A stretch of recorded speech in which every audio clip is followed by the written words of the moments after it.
Hi, my name is Robby Webb. Welcome to our series on beat making basics. In this video, I'm going to show you how to do basic level mixing and panning on Bandlab Mobile. I recommend that you listen to this video on headphones. Grab your headphones and let's get started. I'm going to be working off of a short beat I made earlier. Let's take a listen.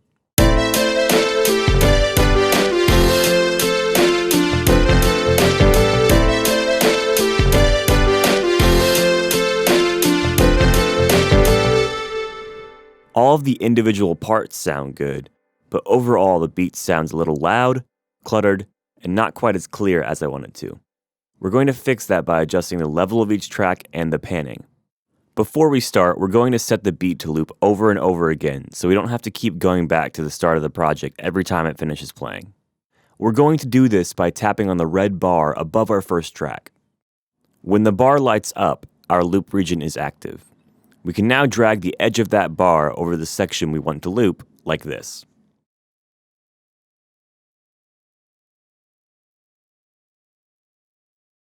Now, when we press play, it will loop that section over and over again until we hit stop.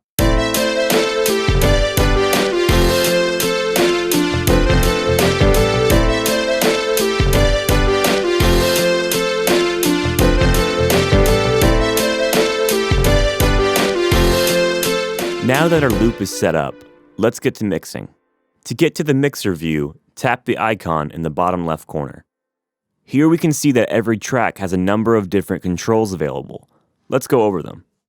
The M stands for mute, and when selected, we'll mute that track. The track will turn gray when muted like this.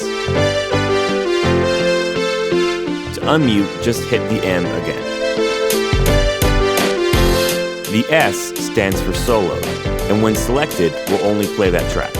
See how all the other tracks turn gray when a track is soloed? To unsolo a track, hit the S again.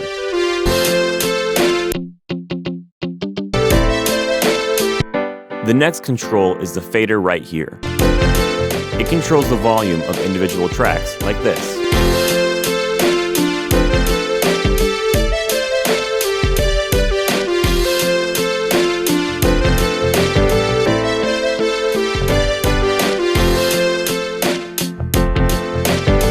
To the right of the fader is the panning knob. This controls where the track sits in the stereo field or which speaker or headphone the track will play in. Let's solo the lead track and move the panning knob around.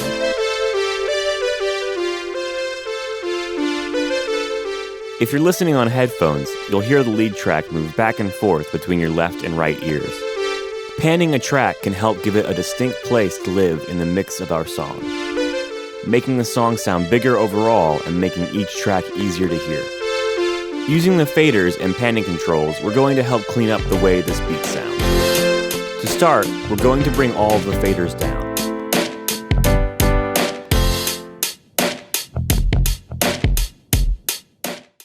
Then, starting with the drum track, we are going to slowly raise the level until it feels like it's loud enough.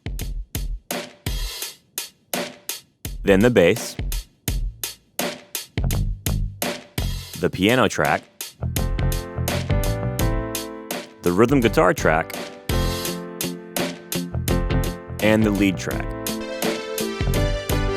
Great, that already feels a little bit better to me. Let's adjust the panning next. Let's talk about the center first. Usually, we reserve the center of our stereo field for the most important elements of our track.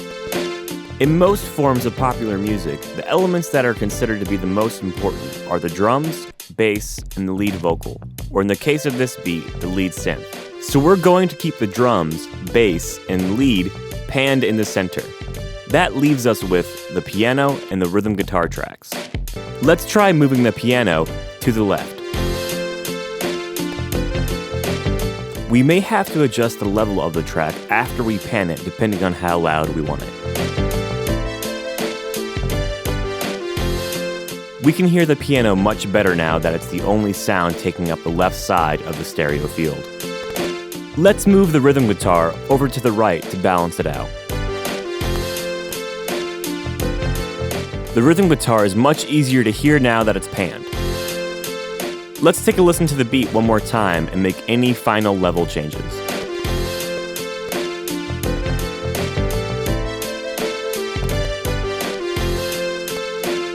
Great! As you can see, with only a few minor adjustments to both the level and the panning position of the track, we were able to greatly improve the sound of our project. Don't be afraid to experiment with different panning positions and track levels until you find the perfect balance to your ears. And remember, always have fun.